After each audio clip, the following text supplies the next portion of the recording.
All right, we do have a microphone, so we're happy to use that too. Let me know if we do. Michael Spade, Town of Oro Valley, I'm a principal planner for the town.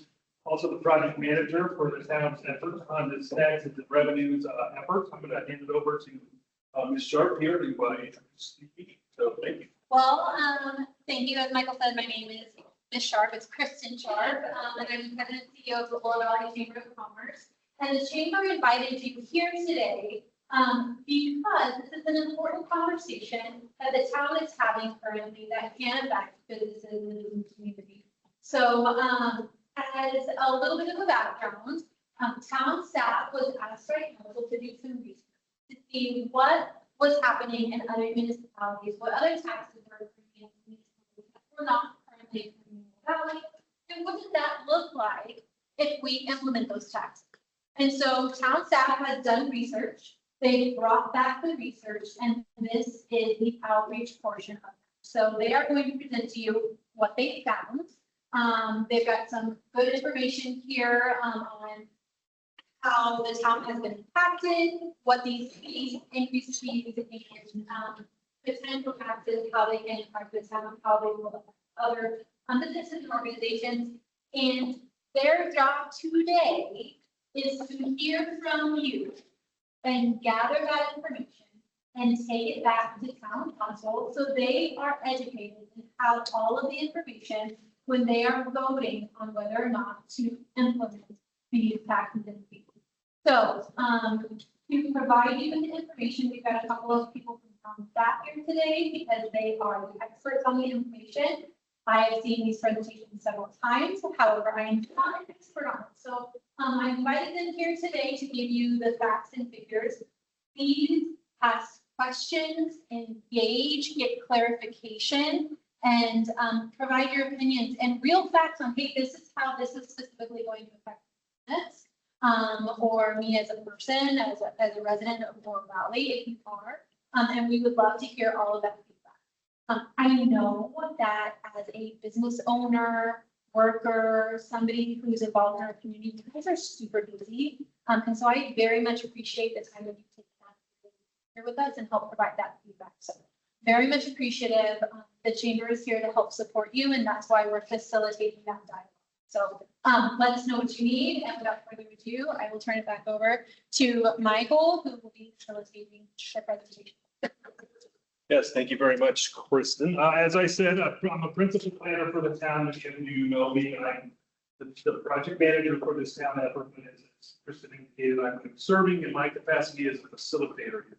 So you're going to hear some presentations from town staff, and then I'm going to lead a discussion between those folks and yourselves, and that's really kind of the aim for today. So as a facilitator, my aim is to make sure that everybody in this room feels like they had the opportunity to make their voice heard. That's my number one goal. I want everybody to relaxed environment. Yes, I'm wearing a tie, but that's just, I wanted to look nice for all of you. But I want to make sure you guys feel that you have the opportunity to make your voices heard and ask any questions, voice any concerns, have any comments that we will be transcribing over here. My colleague, Mr. Kyle Packer, is going to be taking notes for us. So we're going to be forwarding that and the summary of this conversation on the town council for their future decisions. So my three goals today are to make sure that you leave this meeting with the information that you need, and that you hear the facts presented by town staff. Again, you had the opportunity to make your voice heard, and that you have an understanding of what the process is from this point moving forward, because there are going to be additional opportunities for you to take part in the conversation moving forward. So I want to make sure everybody understands what's happening. So for tonight's agenda, I'm going to give a little bit of an overview of the projects, then we're going to turn it over to actually Mr. Gephardt first. I got this backwards, but Mr. Dave Gephardt, the Chief Financial Officer for the town, is going to give a presentation on tax categories that are being introduced. And then we'll turn it over to Mr. Dennis Roberts, who's the Stormwater Utility Division Manager, who briefly summarized the proposed fee increases relative to the stormwater utility.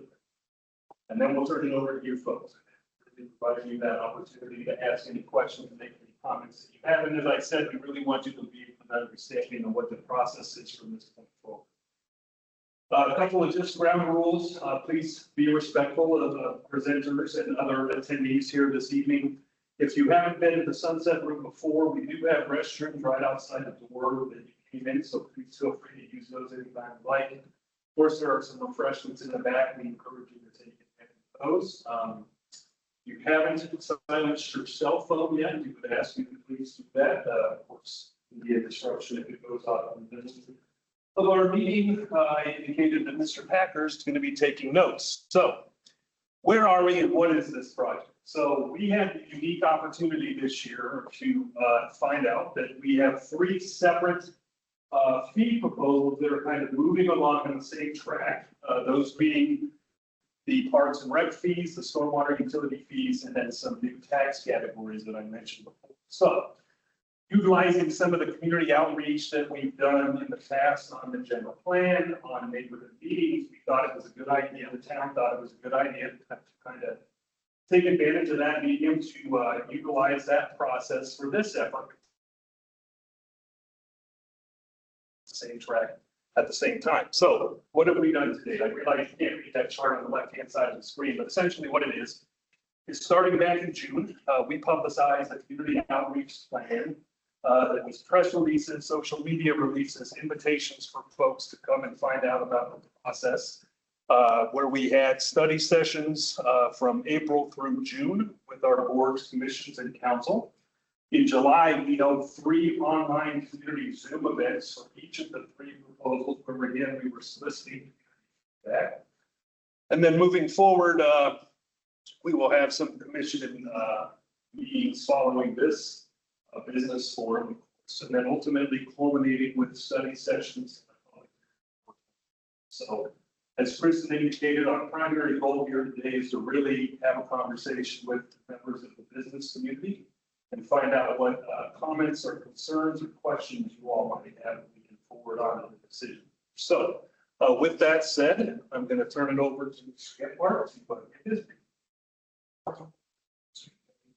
First off, you guys made, I know, congratulations. I know this is kind of a difficult room in this facility. So you guys made it. You're in the right place. So congratulations on that. Yeah, as Mike said, we're going to roll through some slides here on some tax category. Clicker. So.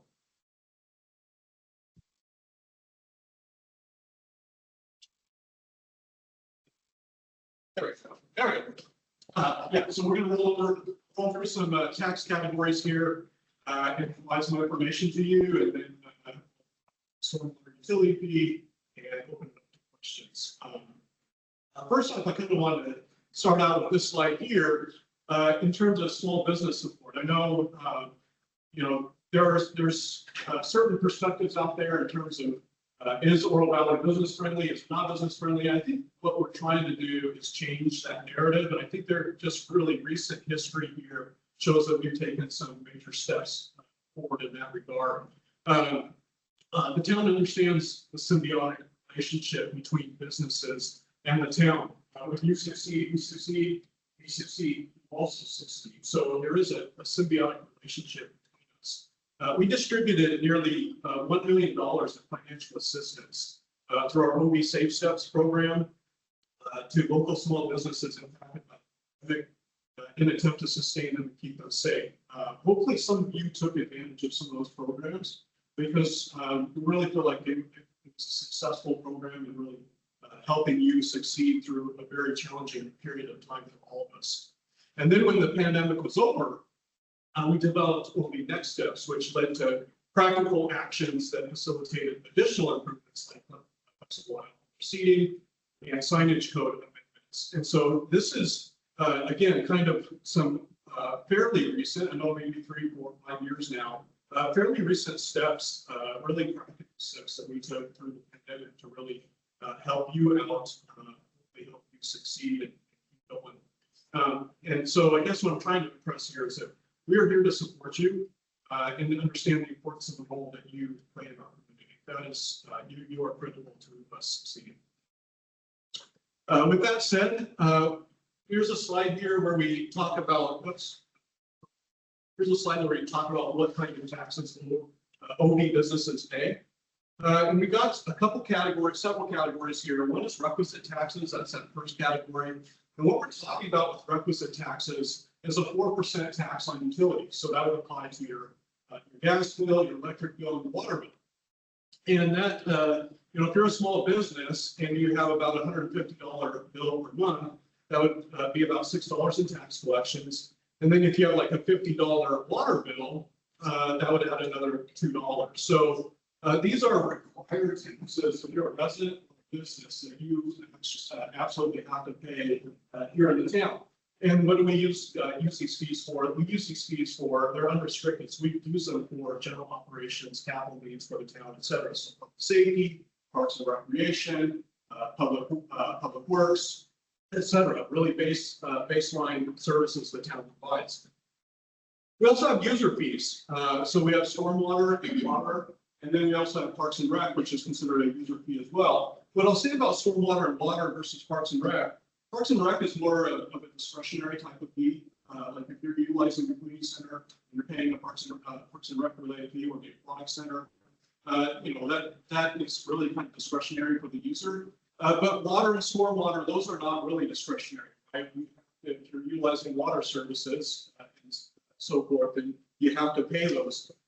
But here you see, if we utilize the example, if you're a small business again or a resident, and you're using 7,000 gallons of water, you're paying about $50 per month on your water bill, and then you're paying an additional $450 per month on your stormwater bill.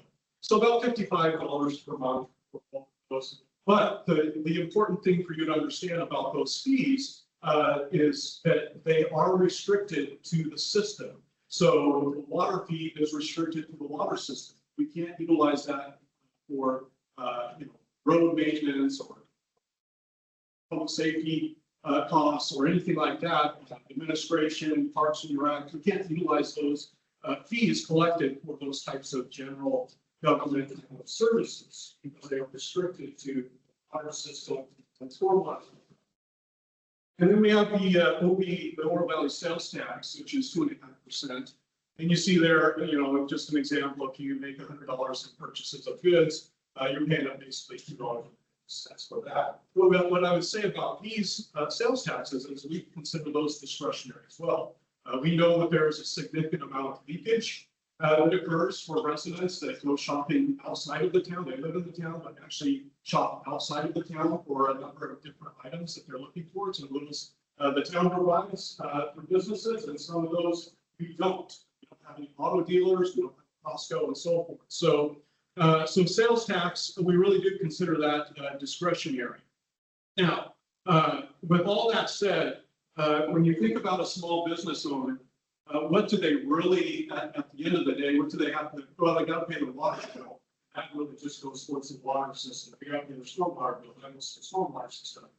But these other utility taxes, gas and electric, they are utilized for general government services, and that's really about $6, generally about $6, which isn't.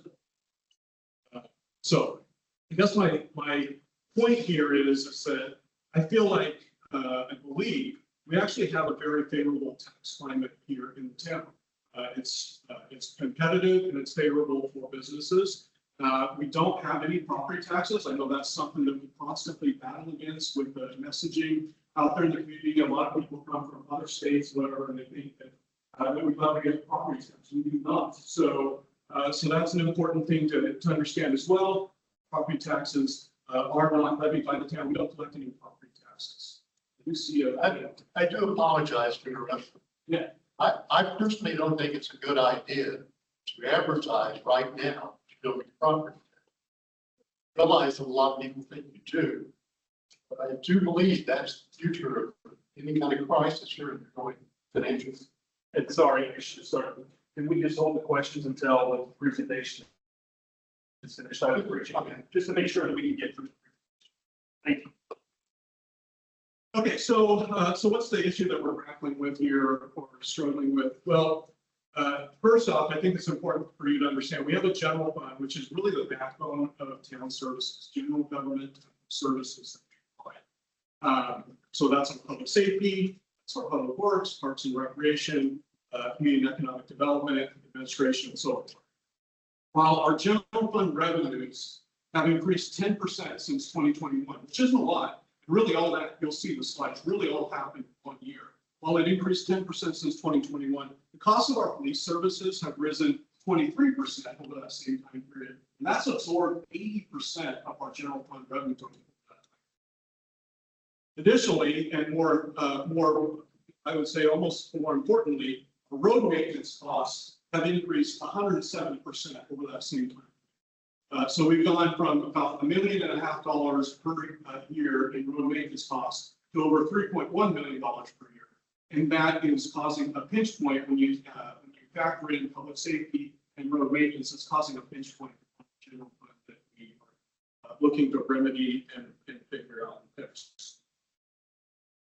Here's a chart of our pavement preservation costs, just to give you a sense of where we've been over the last 10 years.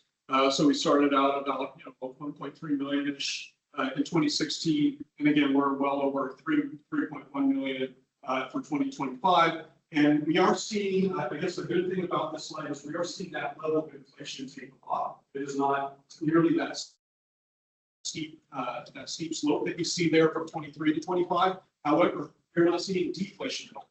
So we do anticipate and expect that this is a new normal for the town. And with that said, how do we typically, or how does any city in town in Arizona fund their road maintenance costs or their road construction projects? It's through the gas tax. We have not seen, certainly not 107% increase in our gas tax collections. So with the gas tax collections, what we've seen is those collections have been fairly stable, and they have increased a little, but not nearly to the extent that you're seeing on this chart. And that's caused us to necessarily augment our road fund to pay for these maintenance costs with general fund resources and dollars.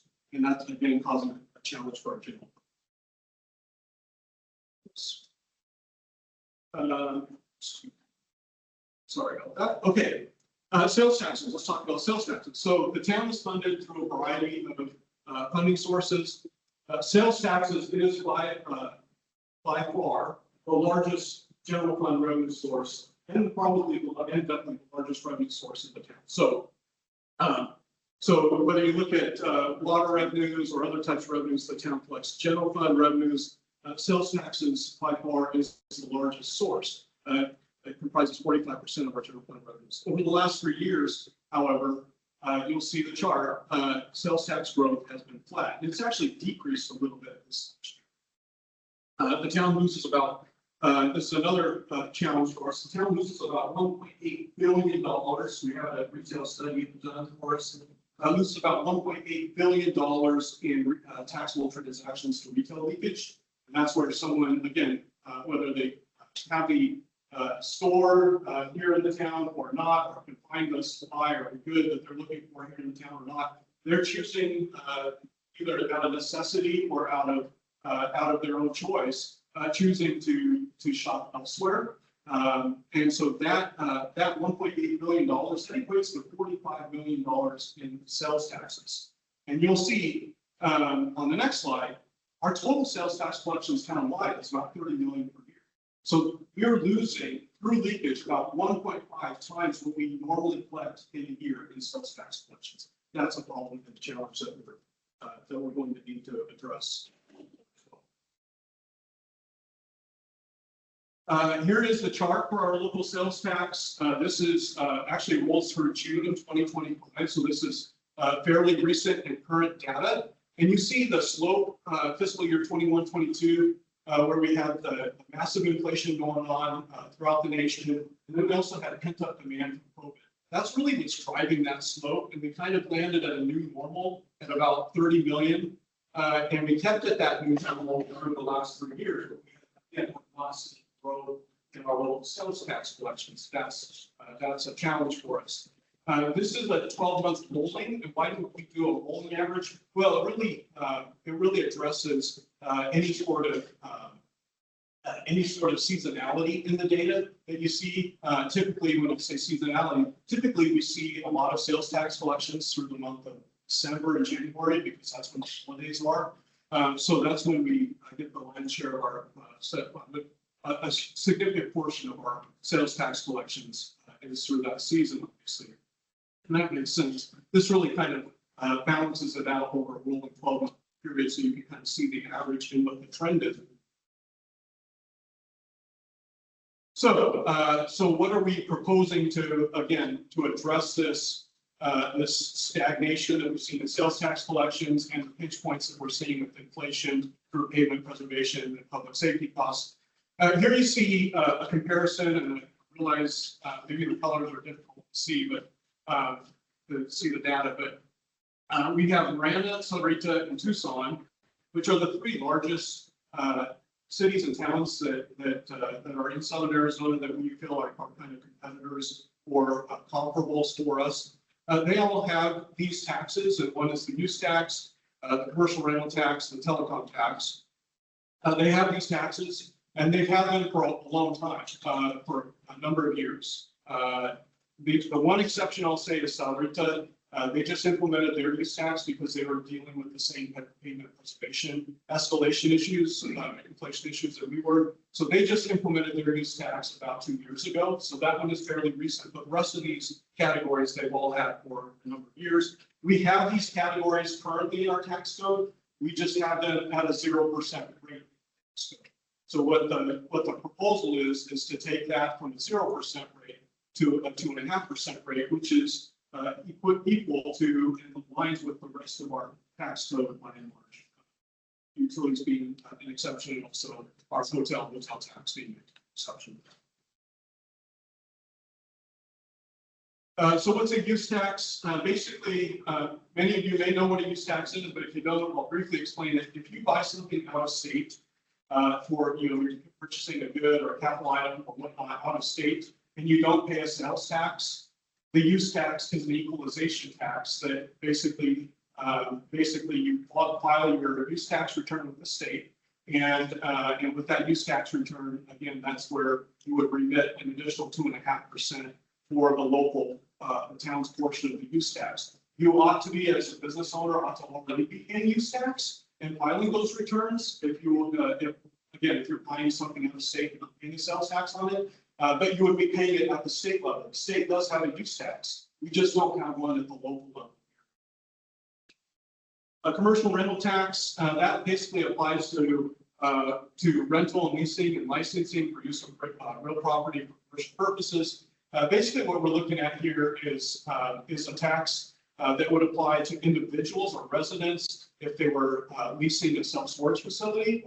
Businesses leasing a self-storage facility, there may be an additional tax on that at 2.5%. Or if you're leasing, you have an office building or leasing office space or even business space for your business, that additional commercial rental tax would apply.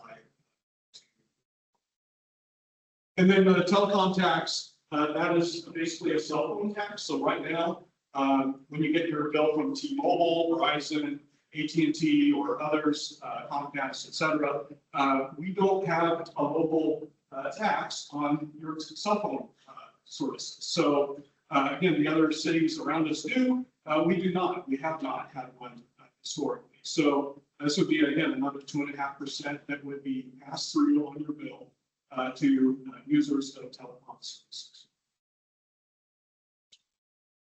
The impacts, again, I kind of mentioned this, but just as a rough example, if you're averaging about $10,000 per month in purchases of goods or inventory or capital items outside of the state, this would add an additional $250 to that item or those items.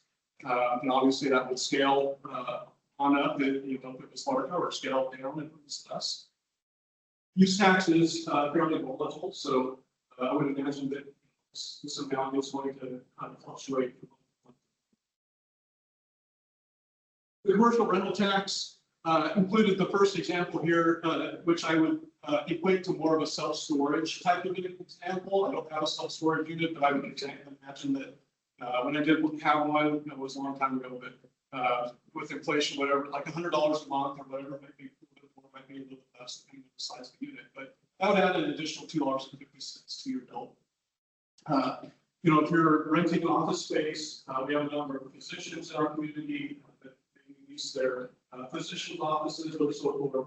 $1,000 a month rent would cost an additional $25. If it was $10,000 a month rent, it would cost an additional $200. And then telecom tax. So if you're just a single individual and you have a $50 cell phone bill, you know, that would add tap on another $1.25 to your bill. $100 bill would be $250. A family plan, if it's $250 a month or more, you know, $6. And I understand that a lot of businesses, in fact, kind of surprised me. We had discussion with a major employer in the town, direct discussions with their tax personnel. I was surprised. They said that this tax actually would impact them more than the other tax. So that was interesting information.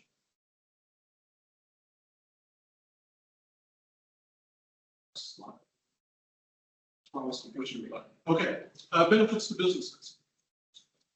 So we believe that this will assist in helping us competitive with the highest level of public safety response and road quality standards. We all know that we are the safest town in Arizona, and we all benefit from that, and we all are appreciative of that.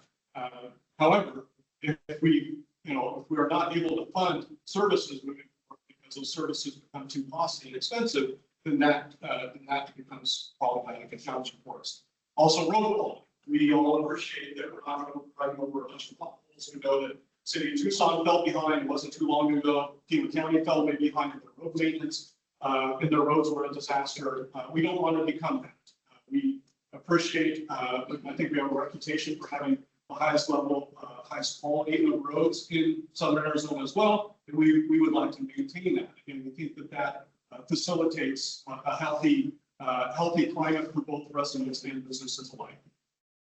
It does provide increased ability to withstand shocks and adverse economic events through diversifying town revenues.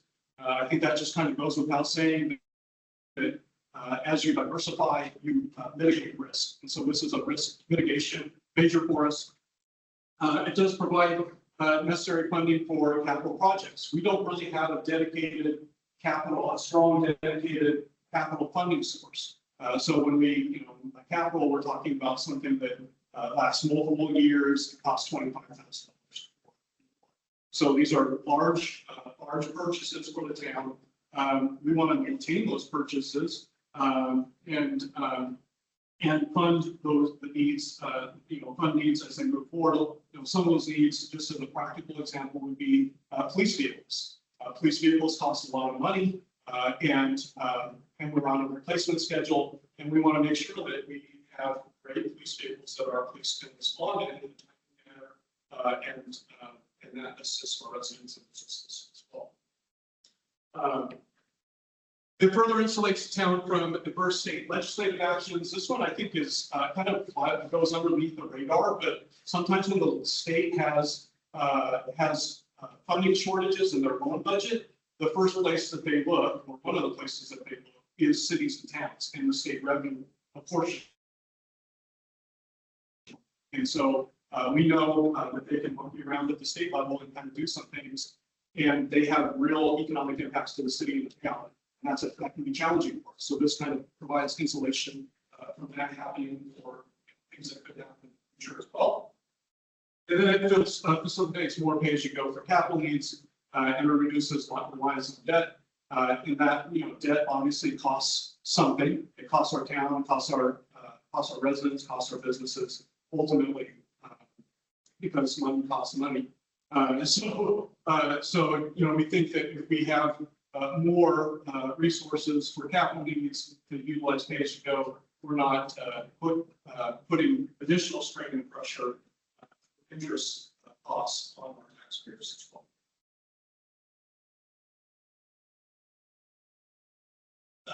Okay, all three, and this is going to be whether it's this proposal or the stormwater proposal you're here in just a moment. All of the new tax categories, what staff is proposing is that they are really pigeonholed or assigned for capital needs and purposes. We don't want them getting kind of sucked up in operations. We don't want to, we're not here looking to balloon the size of government and just,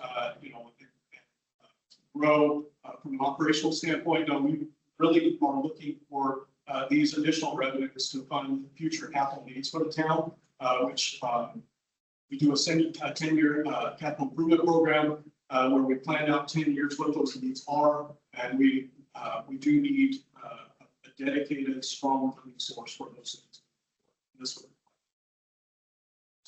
one. In summary, wrapping up here, increases in road maintenance and police costs have caused pressure to the town general fund. Those are the two highest priorities for our residents and businesses. We hear it time and time again.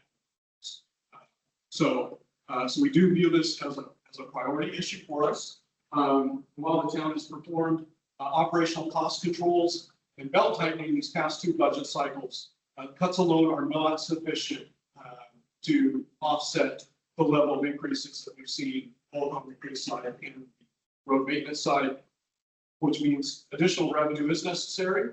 What we're proposing is, again, already utilized by the other competitors around, say, comps around, whether it's Sarita, City of Tucson, or Town of Oro.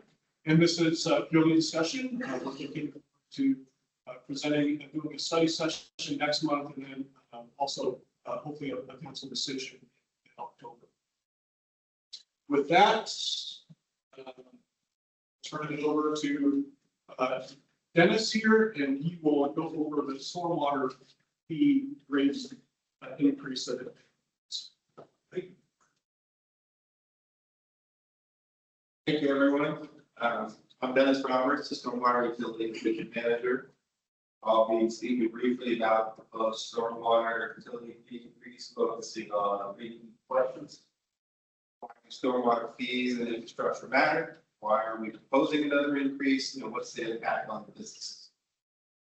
Why stormwater fee and infrastructure matter?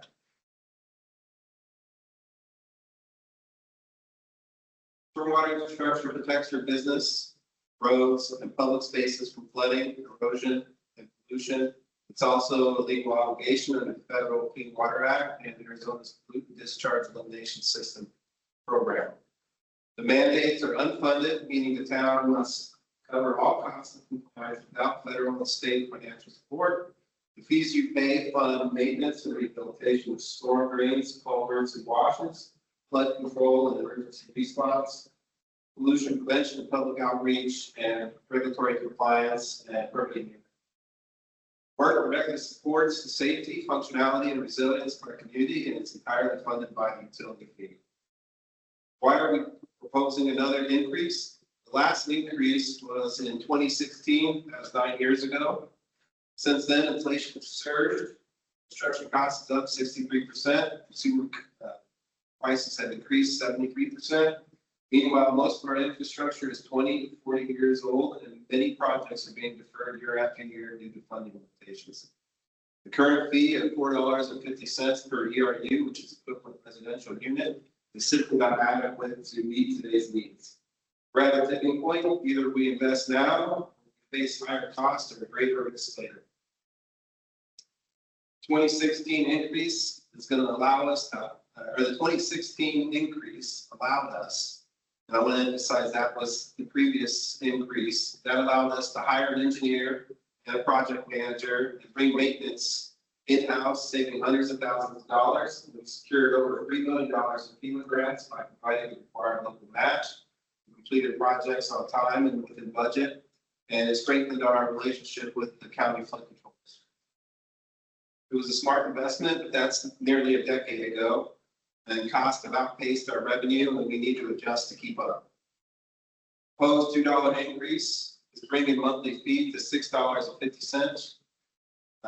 This will generate approximately $650,000 annually, enabling us to fund critical repairs, long-term maintenance, reduce reliance on the unpredictable grants, and continue meeting unfunded regulatory mandates, and protect your business from costly flood and drainage issues.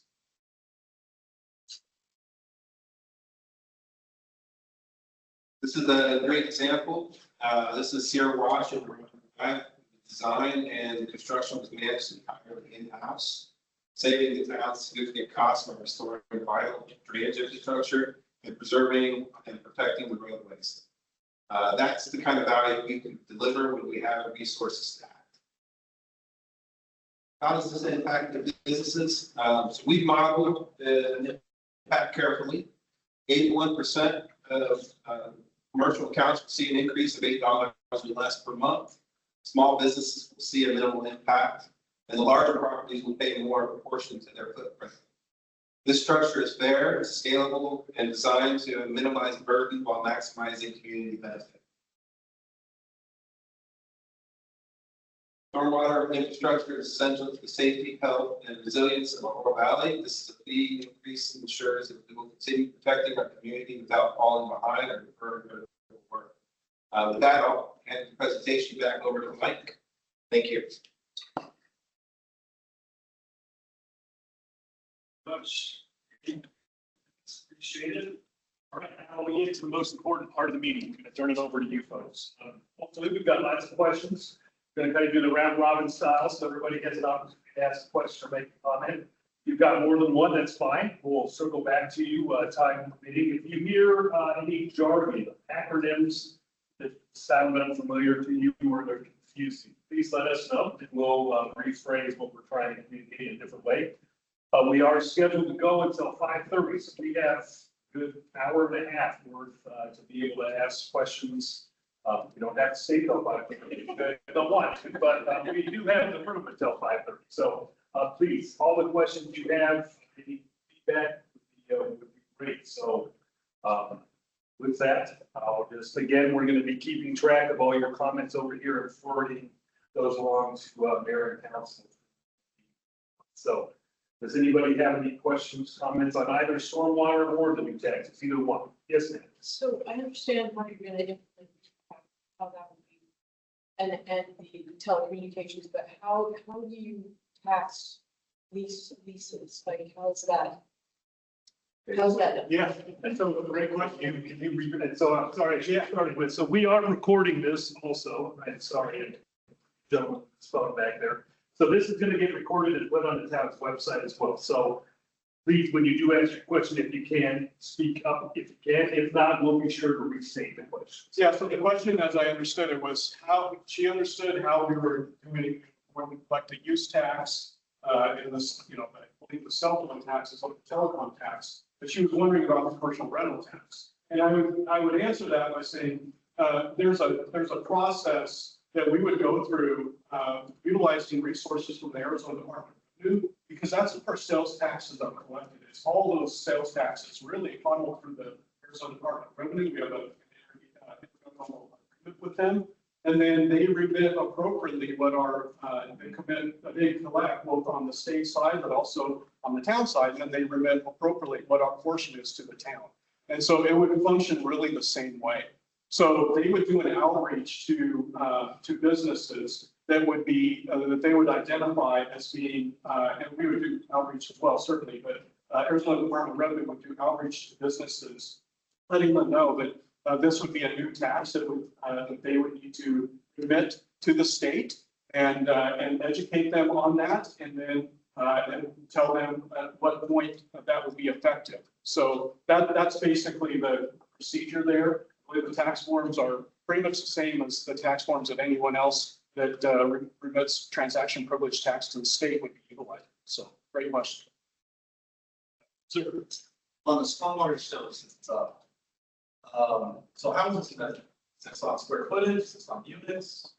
So it's an equivalent residential unit.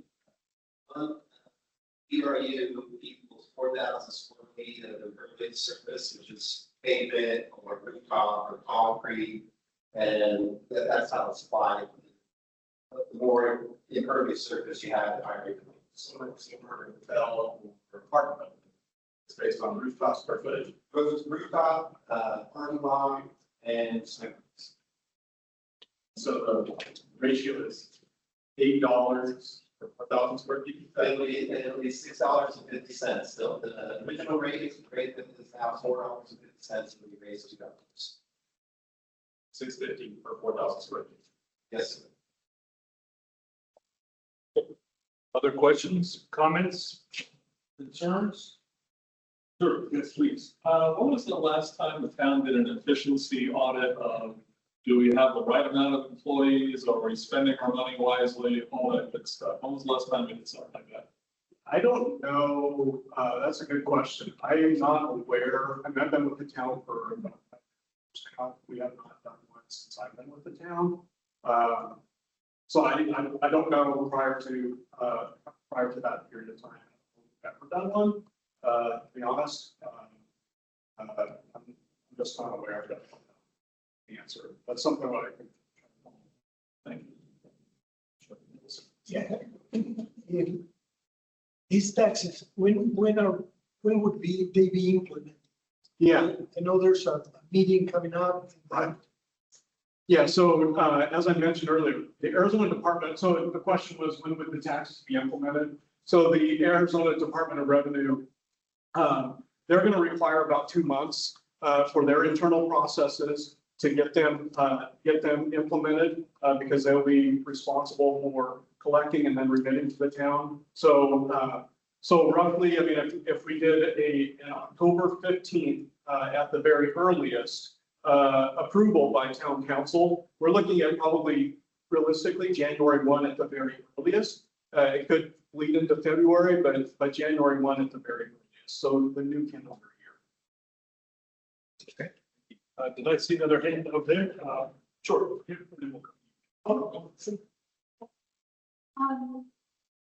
Maybe I'm just not grasping this whole thing.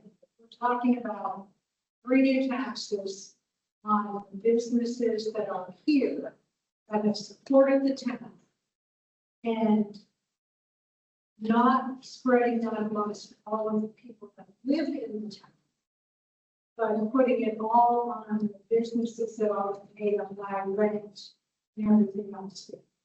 Am I understanding that correctly? It's only going to be put on. Yeah, so the question was, are the new taxes only going to be put on the small business owners? And my answer to that, realistically, is no. They will apply to residents as well. Residents have cell phones. Residents pay for self-storage facilities. Residents would have use tax that would apply to them if they purchased a vehicle out of state and went to register it here and they're a town resident. When they go to register that vehicle at the Department of Motor Vehicles, they would be paying the use tax. So it is not just, these taxes are not solely applicable to businesses or small businesses. They are also applicable to residents. And I would say a lot of these taxes, just like the telecom tax, are going to be passed through to residents. So at the end of the day, most residents are going to end up footing the bill for these increased taxes. And those will be, it's not just residents. Obviously, I mentioned retail leakage earlier. We also have the opposite occurring where we have people who live in Sarita or Pima County and they choose to do shopping in the town. Kind of that opposite effect of leakage we're not losing. So we have that including the town as well.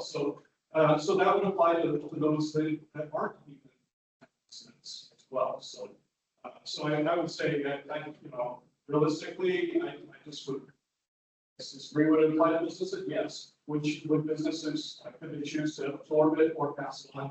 Yes. Ultimately, I believe at the end of the day, that's the Tail on the question to that. yeah. We're Oro Valley has been very proud of the fact that we don't charge below attendance. Every place we live, pay a lot.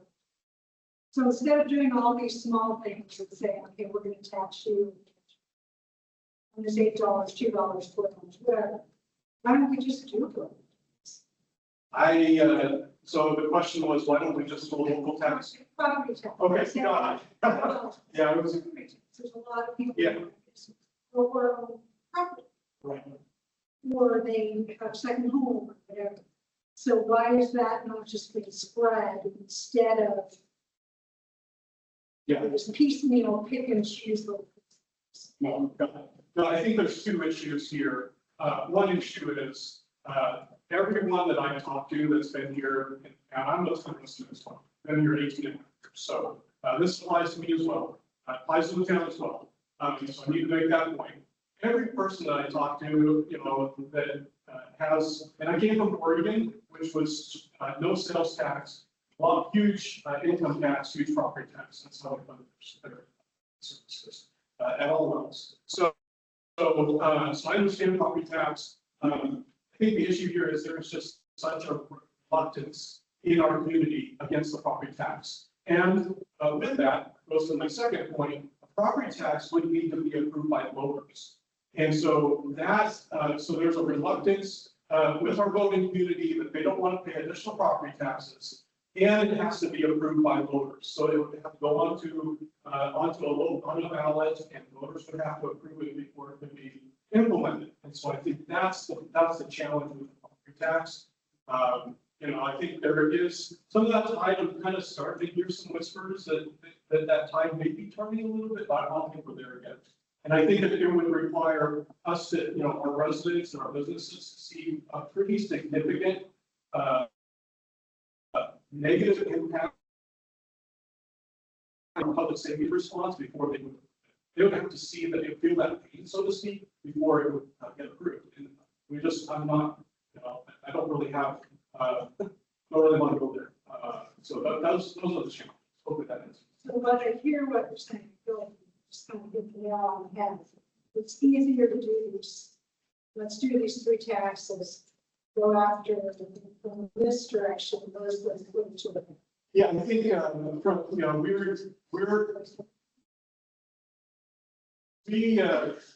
we have been seeing these challenges, and I've been messaging them through the budget process on payment preservation side, and even on the police cost side, the last couple of years.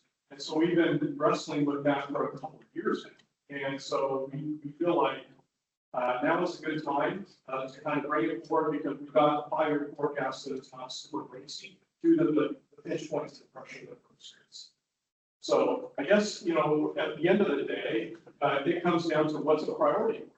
Is it a priority for you to have good, well-maintained roads that you can drive on and aren't having to do a lot of maintenance and alignment repairs with your car because the roads are in really poor shape, or, you know, is it important for you to have all the top, the other top, and is that an important thing for you? I believe those are important things for our residents and our businesses. Like, again, it's a symbiotic relationship here, and so I think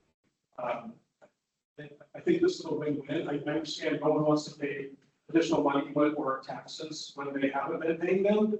But I'm not aware of one business that's come to Oro Valley and said, I'm going to Oro Valley because you don't have a use tax. I'm going to Oro Valley because you don't have a telecom tax. I'm going to Oro Valley because you don't have not for one story where that was the case. So now, there could be the off business out there that has chosen Oro Valley, I just have not.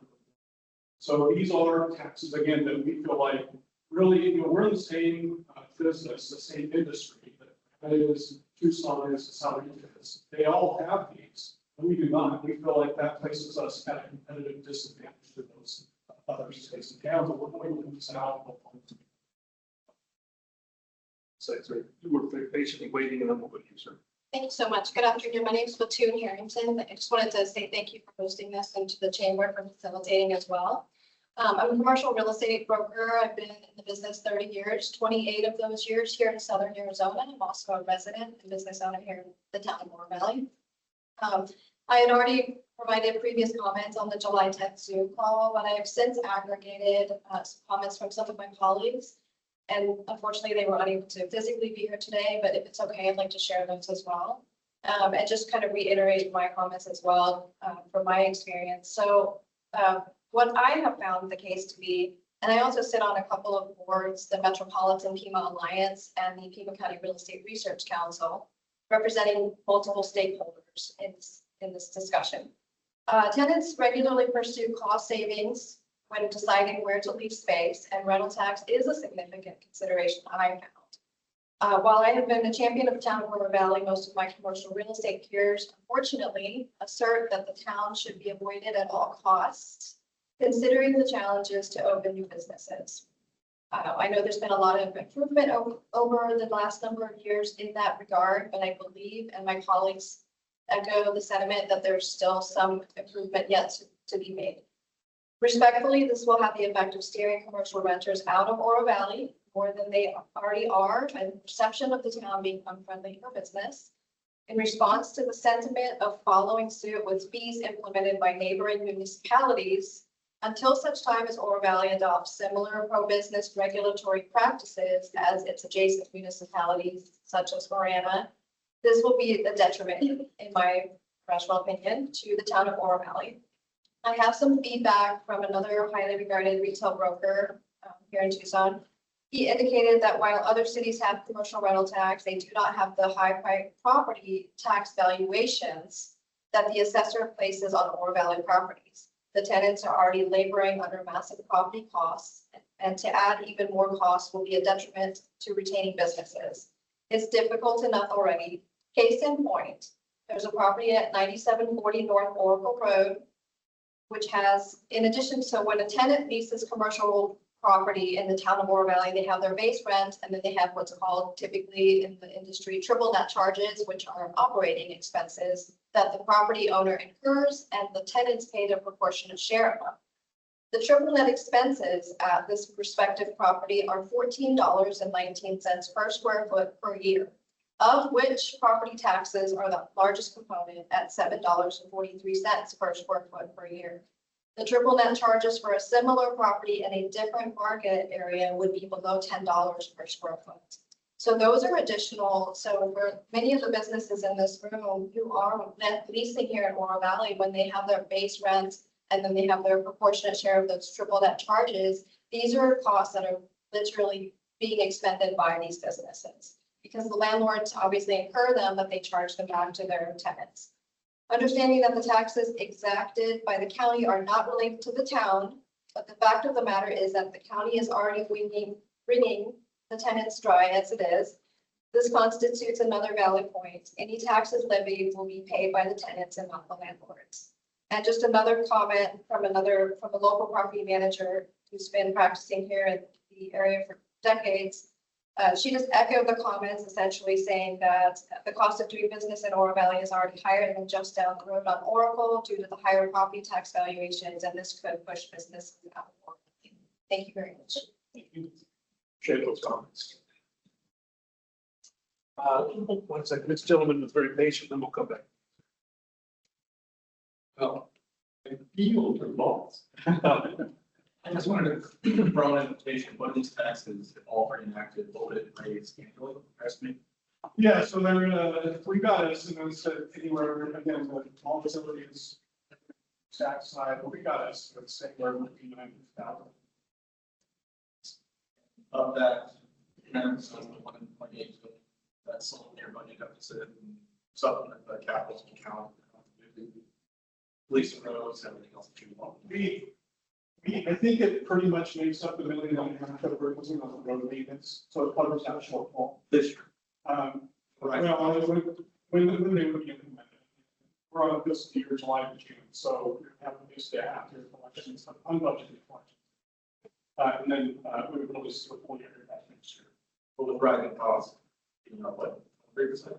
Yeah, for release. Oh, for roads, yeah, road maintenance costs, 107% over the last, yeah. Are you talking about per year? Yeah. Yeah. So I think we're going to see that again. I think what and Paul Kiesler here are county engineers. What we're seeing is that those that inflation rate is moderating significantly. It's not continuing to push up. So we believe that this would basically solve that shortfall and allow us more flexibility, provide increased flexibility in the general fund, be able to deal with the costs that we're seeing on the public safety side. Okay, thank you. Oh, either way. I'm sorry, I have a comment and a question. I just feel like, I hope I live long enough the next 3 years, because you're going to be back in this room asking for another temporary increase. I believe you're much smarter about this than I am. I don't think it's a good idea to advertise that we don't pay property tax. When already a big percentage of the population believes that they do pay property tax to Oro Valley. I think that's a messaging problem that needs to be dealt with. What does Marana pay property tax? What is their charge? Zero. They don't charge anything. City of Tucson, so. What is the amount? What is the rate? Don't recall, I want to, it's not much, but it, from the side of the city that they are representing. The rate is not significant. I'd have to check on that. So I just got my property tax bill. A fair amount of money. If you ask me, and I don't even know what the right rate is, would it be 0.5%, 25%, 25, or 25%? What would be the right number?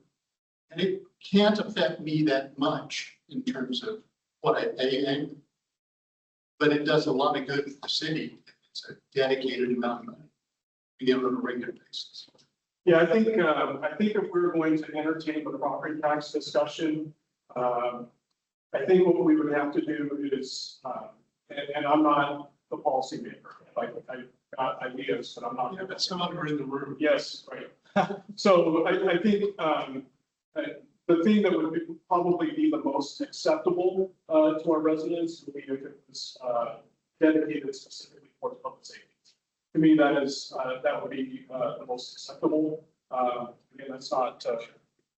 So what would you guess that is there a percentage number? But I think that when you talk about property taxes, it's all on a per $100 basis, per $100 basis. And that's not something that we've studied because again, I think I think that would require additional study moving forward, and we would have to, we would have to have estimates and projections. We do a 5-year operating forecast and so forth. We want to look at that forecast and see what would be necessary to kind of bring in the revenues that we need to close up the gaps. But I don't have I guess long story short, I don't have an answer for you at this point because it's not something that I've studied.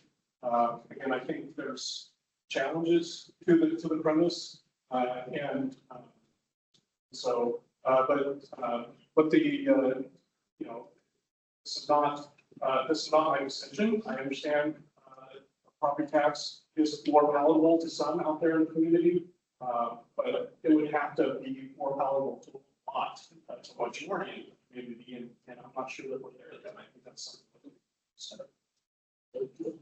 Yes, sir.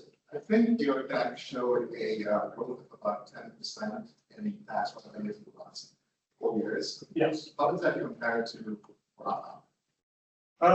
That's a great question. How does our tax revenue growth compare to Marana? They're growing much faster than we are. Why do you think that is? Because they have a lot more land that they can grow, and they have pro-growth policies. I think in their town where things are, they're not necessarily concerned about some of the same issues that we are in our town, in terms of building heights and specifications of materials and so on.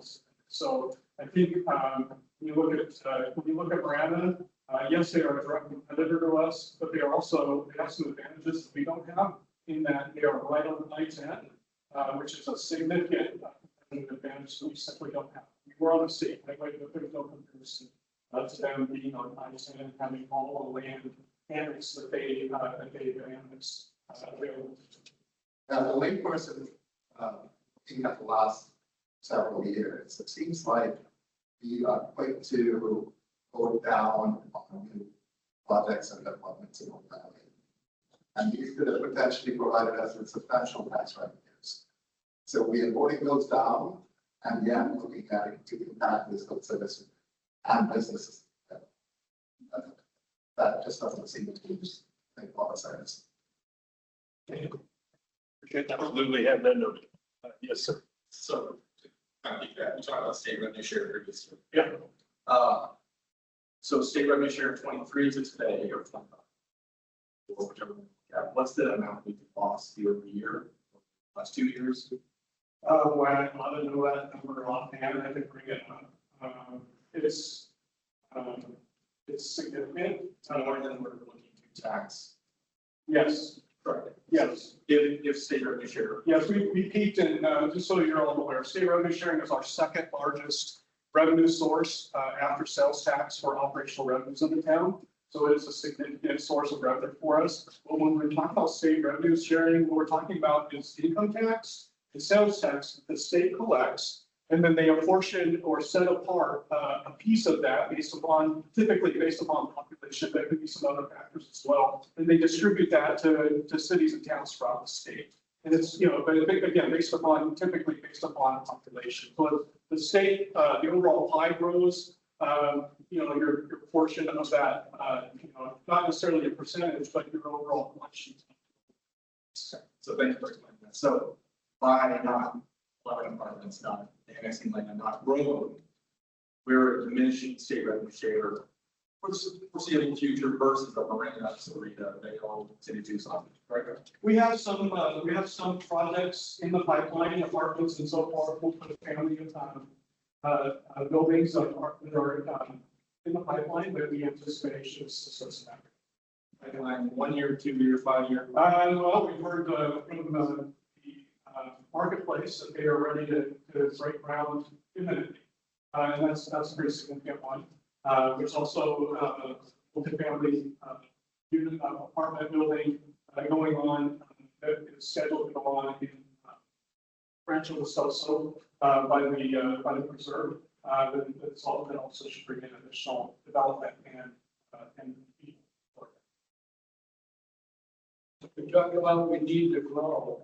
What about the 880 acres? Yeah, so they what he is referring to is like 880 acres down to Green. That is annexable land for the town, is what we're looking at. And what I'll say there is that is state-owned land, and we are in negotiations and discussion with the state to look at that annexation, but it does require the state to play with us. So that is something that's on our plate. We're looking at, and we're trying to pursue, as I'm aware. But when you talk about annexations, those are long, I'll say multi-year issues in terms of when they start to potentially yield revenue. Because developers, we all know, even in our current climate, development right now, people are not buying a lot of houses, and we're starting to see the housing market declining a little bit because people are challenged with mortgage interest rates still and not wanting to. I'll say they're stuck in their current house with super low mortgage rates. They're not wanting to upgrade to a house with a much larger mortgage rate. So that's causing some challenges in the housing market. So I think that's it's a nice idea, but it's a decade-long idea in terms of when it would potentially, if not longer, potentially be built out and actually provide a level of house rooftops that would really support businesses that avoid it. As the town earns money when it builds a house. Yes. We consider those one-time revenues. Maybe there's permit fees, there's impact charges that are charged for those developers. Sure. So you talked about the leakage at 1.8 billion, I think that's the number you gave. Yeah. When you talked about the leakage coming in the other way.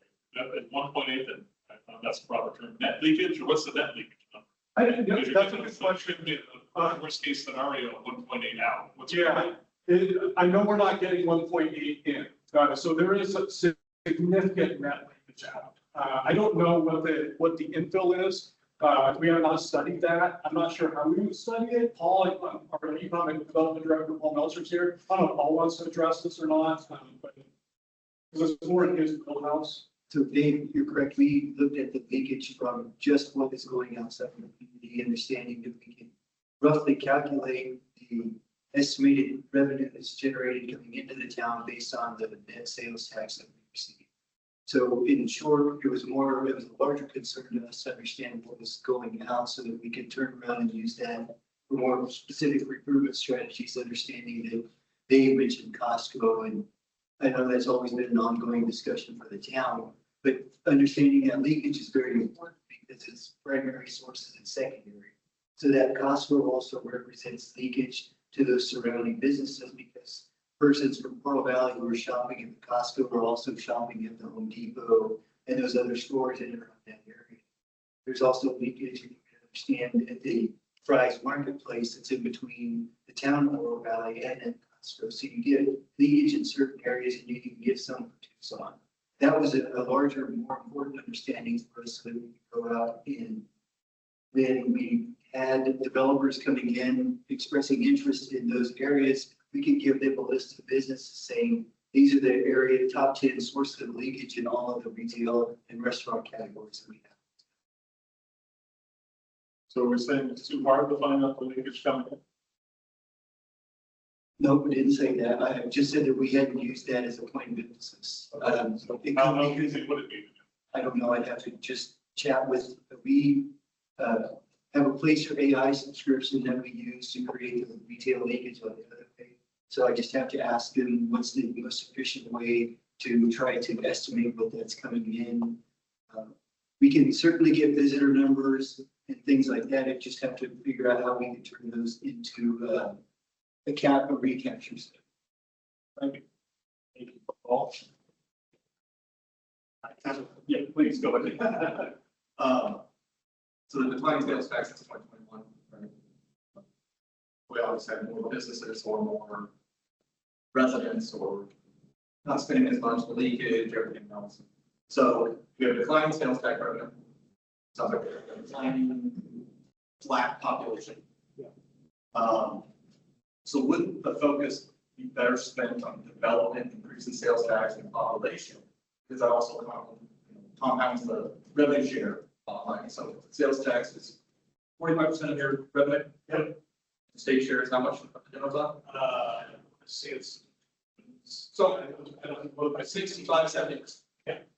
Yes, so the two biggest contributors to general fund would have fixed 70% or 1.8 million, hopefully, right? It's through taxes.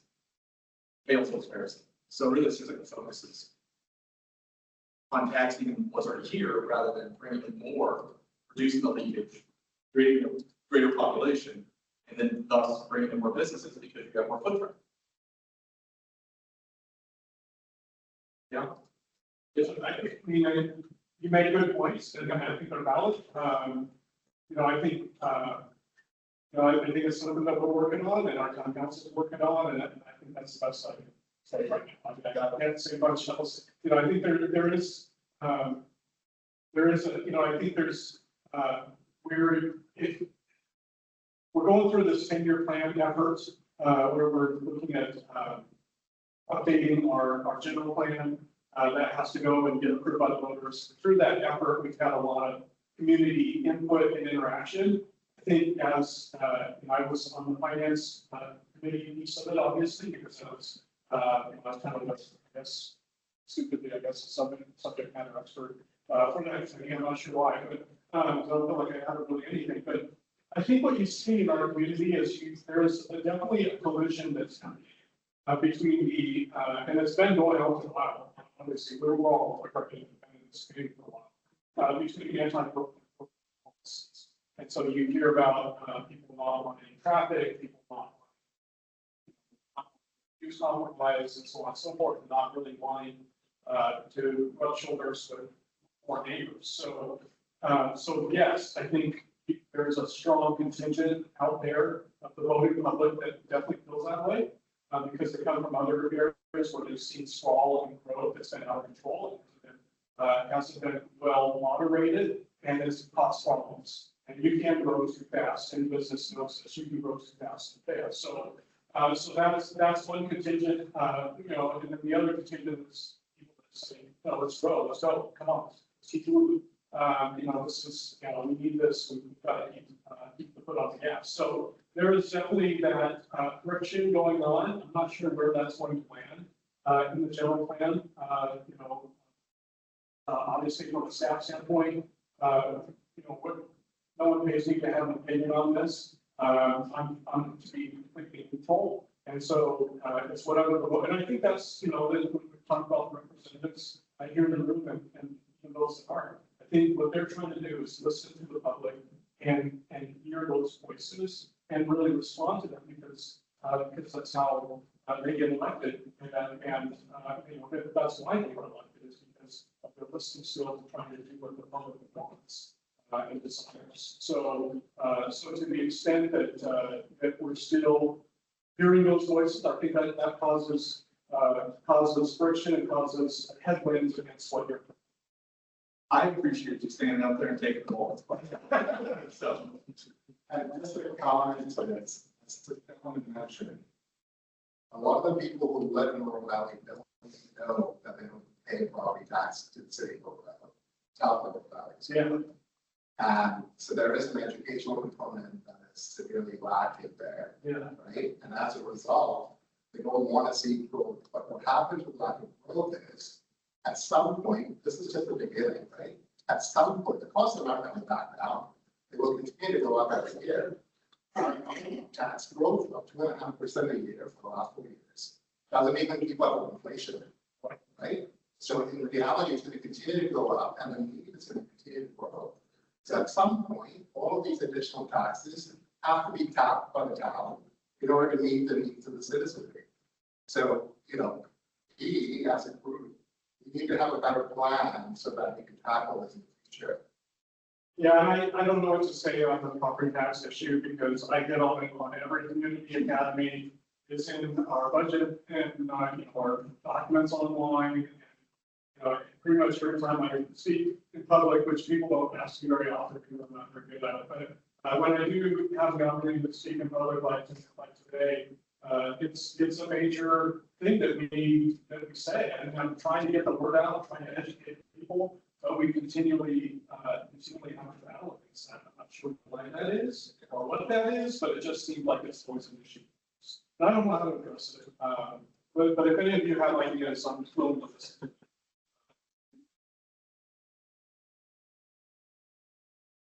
I think it's important to note with regards to property. Pima County, what I understand, has the highest property tax Yes. rates in the state. Highest American. And to the woman talking with real estate, and because of the policies regarding growth here, values, assessed values in Oro Valley are probably the highest, one of the highest in Pima County. So from the individual person paying property tax, we're the highest tax community in the state on a percentage based upon valuation. So the idea of adding onto that town tax doesn't really, you're not able to say, this is all the new benefits. Well, it's going to keep us, on pace and keep the roads smooth, and that's going to be a tough pill to swallow. Well, people love roads. I never say, I agree. I was on the path forward. Questions, committees, I sat on all of those. And if you said property tax, it was 12 4-letter words all together. I understand that. But I think that the great is if people love it because they came here because of it. You, some of you, ubiquitous you, have to get the point across that if you want the roads to stay good, this is going to be a short-term solution. If you want the safety to be here, what all the things you love, pay up. Now, is there a secret committee somewhere inside the town that's studying this and trying to figure out how they're going to do property tax? Because it's coming. Yeah, we have not been directed to study. So there's not a secret committee someplace. Yeah. So again, Tony's right, the taxes in Pima County are the highest in the state. jacked in the last 3 or 4 years also.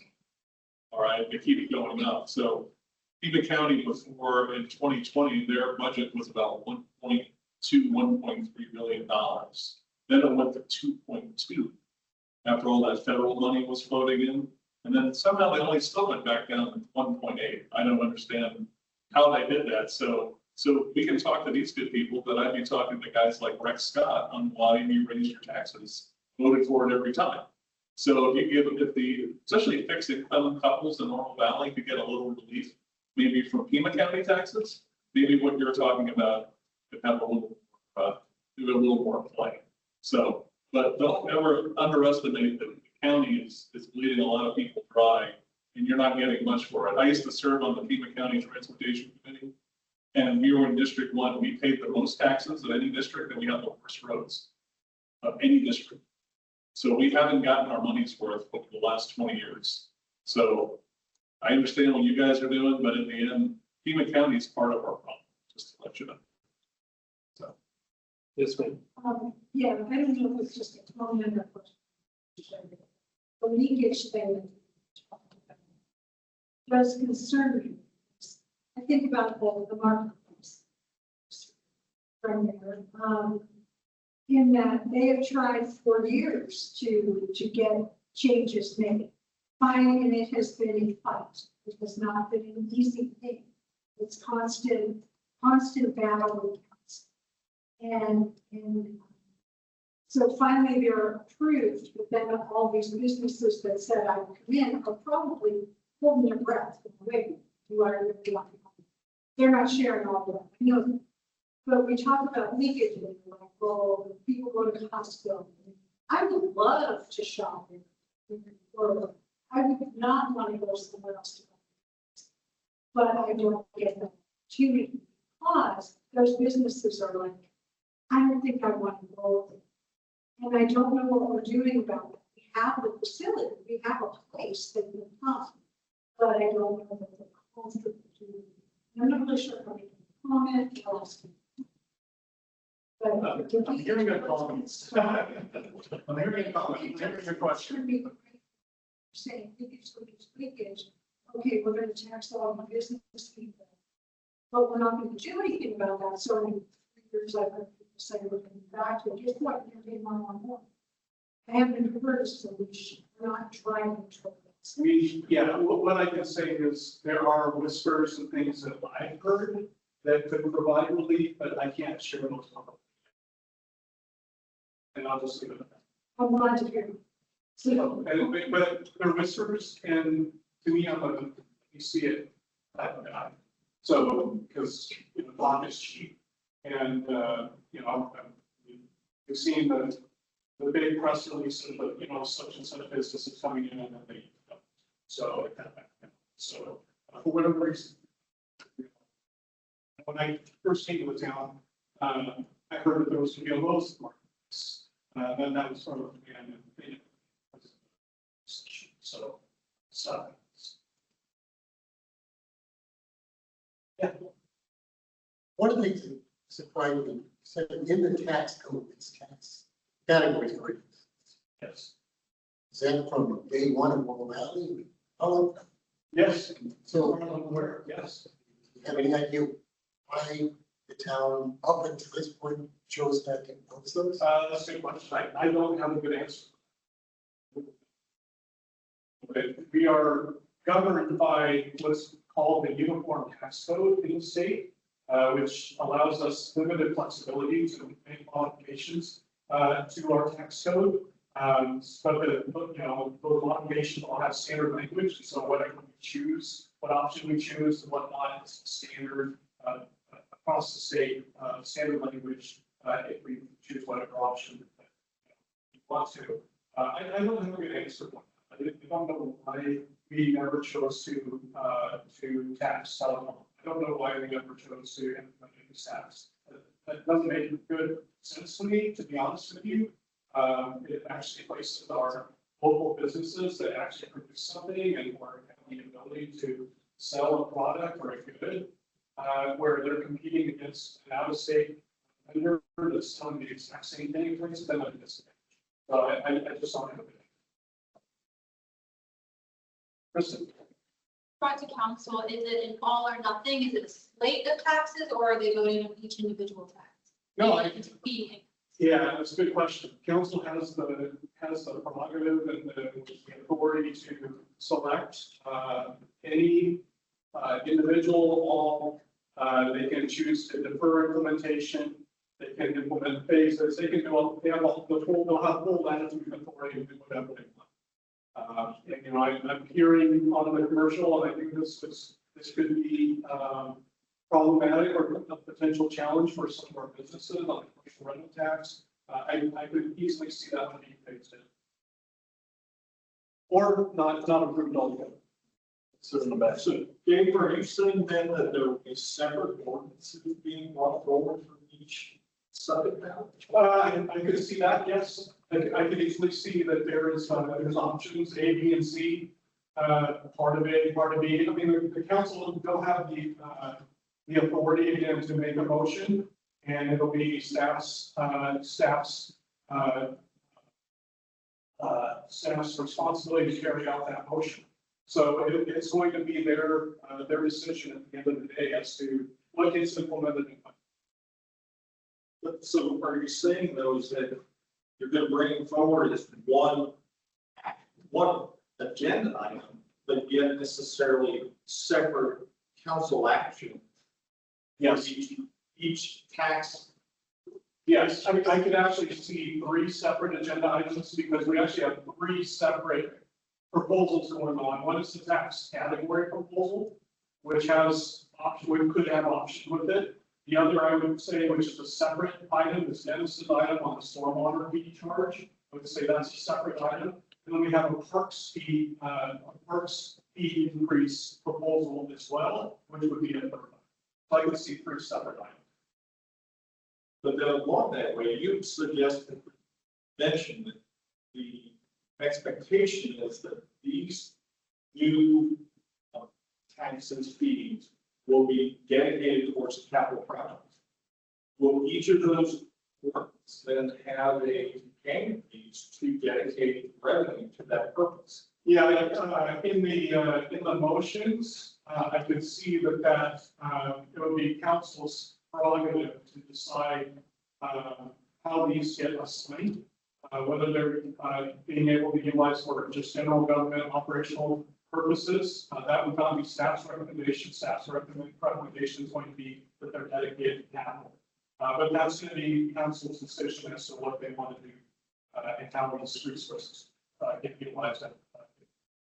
Well, just a comment in that regard, I would suggest that it's not tax best interest to dedicate them to capital, but rather have budget allocation to that purpose annually, so that you're not locked into these subjects. You know, you're going to run into issues in the future of necessarily rate changes as to whether or not that applies to that appropriation. It's not good fiscal management to dedicate revenues to a certain subject matter. You know, it's better to do that as a budget. Yeah, I guess I hear that comment. I guess what I would say is, I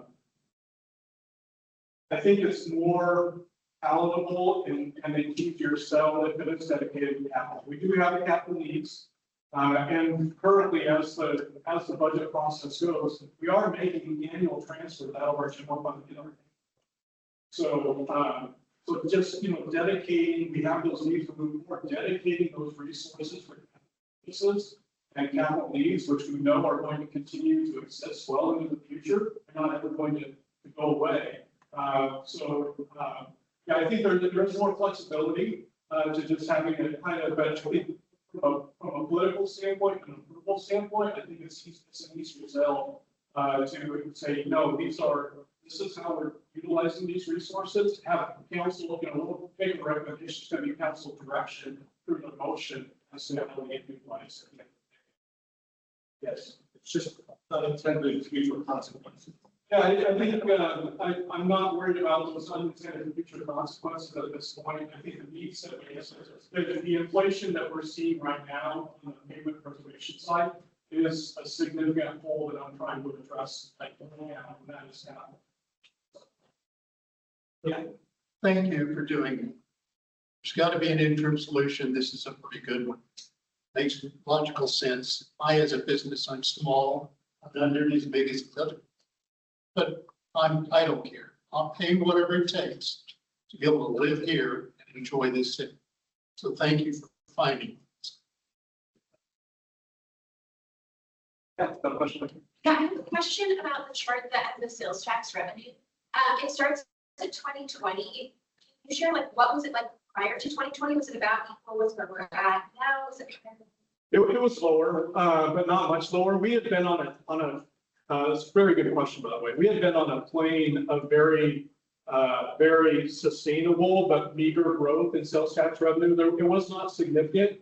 You know, it was nothing compared to 21, 22. That's where we really saw the bump in the impacts of, again, inflation and pent-up demand in the marketplace. And that kind of set a new standard and a new normal for us. But we had been seeing good, solid, sustainable growth the prior 5 years, I'll say, going back to 2015. And we're just, you know, the last 3 years, we have not seen anything. It's just completely flat, as you saw. So yeah, I mean, if we have continued to see growth, you know, maybe things might be, well, they would be different. And we'd be in a better position. I don't know that we would be, you know, we'd still have the issue with the payment preservation inflation, but we'd be in a better position with our 5-year forecast, certainly. But yeah, it's, you know, that leveling out of our sales tax is really a challenge for sure. Any other questions, comments? Not seeing any. So I would just like to leave everybody with the next steps coming up here. So as I mentioned at the outset, tomorrow or next week, on Tuesday, the Budget and Finance Commission will be holding a meeting for all 3 proposals in totality. And then in October, we have both a study session and a public hearing for council. So hopefully, sir, to your question about how the ordinances are being set up, and when we'll be getting feedback from council at the study session, certainly help inform some of those things. So as always, there's more information available on OroValleyAZ.gov, and you can always email ask@OroValleyAZ if you've got more questions. As I said, today's meeting and this presentation will be uploaded to the town's website. So if you know other business owners who are, of course, too busy to be here, or just like to go back and watch the conversation, you can certainly have that up there hopefully by then. So I'd again just appreciate everybody for coming and taking time out of your busy day. Kristen, I don't know if you had any closing remarks or anything. Thank you so much for taking the time out. We know you're very, very busy, and we absolutely appreciate any time our businesses give the chamber feedback, give the town feedback. We're constantly trying to work together to make sure that business is heard. So again, Michael said that you can reach out to them at the town. You can also reach out to me if you have any additional questions or comments or want to talk through things. We're here to support you. So thank you for being here. And please grab some like cheese and crackers and little desserts on your way out. We got plenty. Thank you. Thank you.